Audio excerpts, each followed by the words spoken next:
Hello there, this is episode 9 of the Ultimate WooCommerce Shop, where I'm taking you on my journey on building a super smart WooCommerce shop as a 13-year experienced developer. So in the episode 2, I explained you how I generate frequently asked questions for this product with make.com and Perplexity. And now my plan is to extend this to all the information on this product page. So I can basically enter a new product and convert it to a product like this, filled with all the information like descriptions, unique selling points, videos, descriptions, deals, frequently asked questions, and everything. So how am I planning to do this? My plan is to create a button on product level in the admin that when I click this button, it loops over all the defined fields that I want to generate with AI.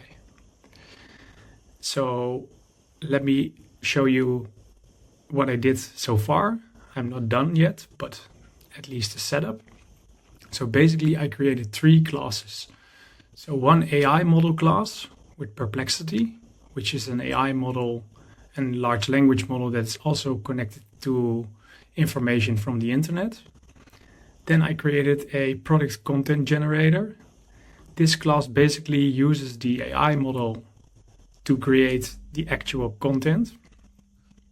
And then I created a class containing Ajax functions, which is going to handle the moment when I click a button to generate the content.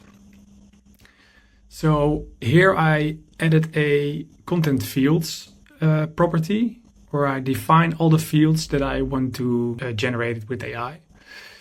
And then I added a label, which I can use in my JavaScript function to show which field is generated at the moment. Then I use a method, and this defines the method that is going to generate the content, and then a validator. And this validator is going to validate whether the content is already generated or not, so it can skip it if it's already generated. So first, there's this Ajax hook I created, get to generate content fields, and what this basically does, it returns all the content fields that are specified here. So I can click a button here to generate the content, and then I get basically all this content information. So I can start looping over each field and then try to generate it. And then in each iteration, I'm going to use this Ajax call, which is handling the actual generation of the content. So what am I doing here? So in the Ajax call, I will send the product ID and then check if the product ID is there. And then I send the field name, which is basically this field, or this field, or this field. And then I store this in a variable, of course, and then I check if the field exists in this field, so you cannot send just random fields. And then I created this helper function where I can take the method, like for example for featured image, I can take the method generate featured image, or let me explain it for description because I created this function already. So for example, if I enter description, then I get this method back, and this method is going to generate the content for this specific field. So let me see where I was. So yeah, so then I take the method and I do the same for validator. So these are the helper functions.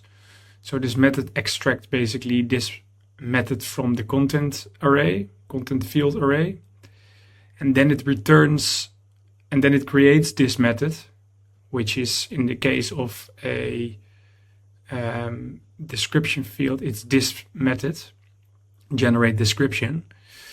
And then it checks if this description is available, and then it returns it. So then it can use dynamically in this function can use this method to generate the content. And then with the validator, it's the same. It also gets the validate description, so where I check the product and then check if the description is already set, and if it's not set, it can be generated again, of course. So this way, how it's going to look in the admin section soon, if I finish this code,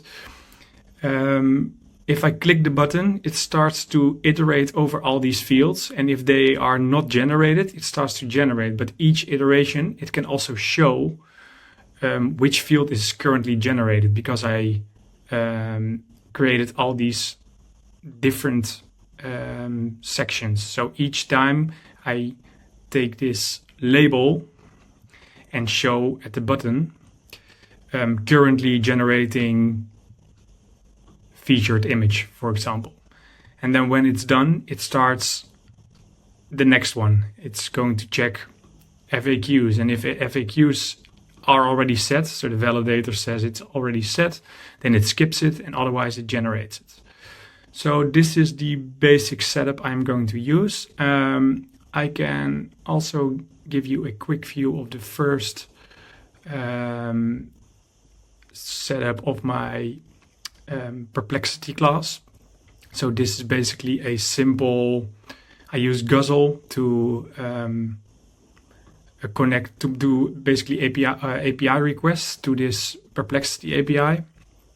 And I set a model. So this is the model I use in Perplexity. Then I use for authorization, I'm going to set an API key. This key is, of course, not here on the screen, because otherwise you could use it. And then I set a JSON content type, and then I create a new client, and the base URL is this Perplexity API endpoint. And then the headers are set here. And then I use the complete function to run a request to the API endpoint chat completion. And then I'm planning to set the messages as follows. I'm going to create a way where I, for example, here in this generate description function, this is the class that uses the AI to create the function per content field. Here I'm going to create a functionality that can use, for example, a file here, a JSON file with all the, including the messages of the prompt that's going to be sent to the large language model, so to Perplexity. And in this case, it uses, for example, the product description JSON messages. It loads it here, and then it runs the completion, which is here. It sets the messages, and then it sends the messages to chat completion, and then gets something in JSON back. And then I use that content here. So this function returns the output of that AI. And then here in the generate description function, which is set here, it creates the content generator, it sets the product ID, and then with the content generator via the AI function, so via this function, it generates the content for this field, and then it sets it, it updates the post content, and then this specific description field is set, and then it iterates to the next field. So that is how I'm planning to build it now. I hope I can show you more tomorrow, some first working content generation, but that's something I'm going to show you in the next episode. Okay, thank you for watching, and I hope to see you soon. Bye.